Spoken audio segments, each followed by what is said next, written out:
साल 1825 मई महीने का है। शनिवार सुबह 6:22 हुआ है। चाबी एक सरकारी अधिकारी है। चाबी का ट्रांसफर पास वाले पतलूनपुर पे हुआ है। उसे आज सुबह उठकर वहाँ पर रहने के लिए एक घर देखने के लिए जाना था। चाबी अपनी मोटरसाइकिल पर बैठकर पतलूनपुर पहुँचता है। उस गांव का नजारा देखने के बाद चाबी के अंदर एक उदासी सी छा जाती है। वहाँ की हर गली, हर सड़क खाली थी। ना कोई इंसान, ना ही कोई जानवर।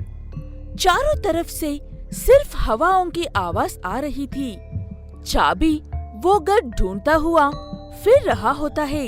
इतने में उसे मिट्टी में खेलता हुआ एक बच्चा दिखता है। बेटा, यहाँ पर मिस्टर कोल्टर का घर कहाँ पर है?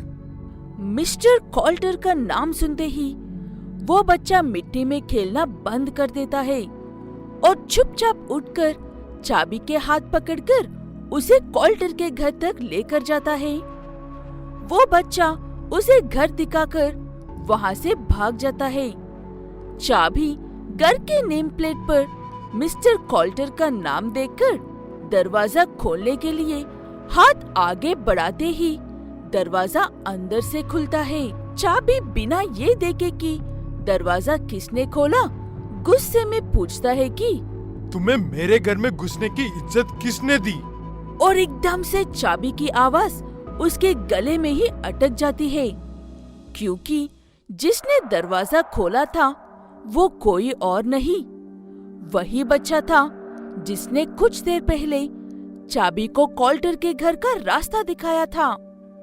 वो बच्चा भागकर जाकर घर में एक कमरे में घुसता और अचानक वहाँ से गायब हो जाता है। चाबी उसके पीछे भागकर जाकर देखा तो कमरे में एक खिड़की खुली थी। चाबी उस कमरे के इंटीरियर देखकर सब भूल जाता है और वही बेड पर बैठ जाता है। बैठे बैठे चाबी को उसी बेड पर नींद आ जाती है। कुछ देर बाद वही बच्चा वापस से उस कमरे में आकर चाबी को जोर जोर से उठाने लगता है।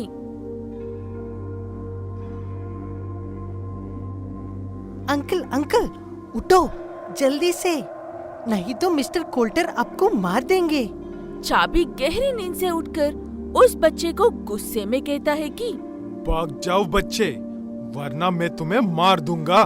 ये कहकर चाबी अपनी आंखें हल्की से बंद करते ही एक हट्टा कट्टा आदमी उस कमरे में आकर चाबी के मुंह तकिया रखकर दबाने लगता है।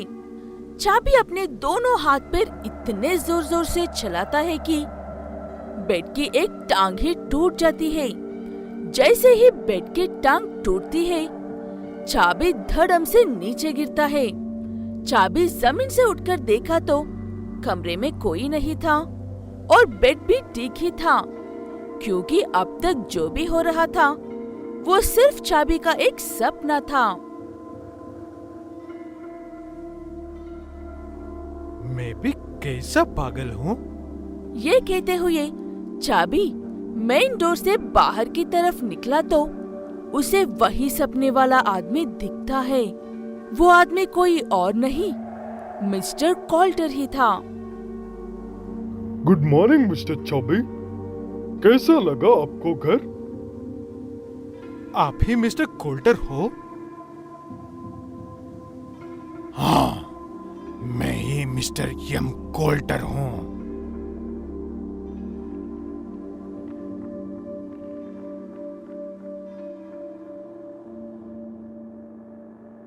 मैंने तो कहा था वो आ रहा है। बाकी की कहानी नेक्स्ट एपिसोड में।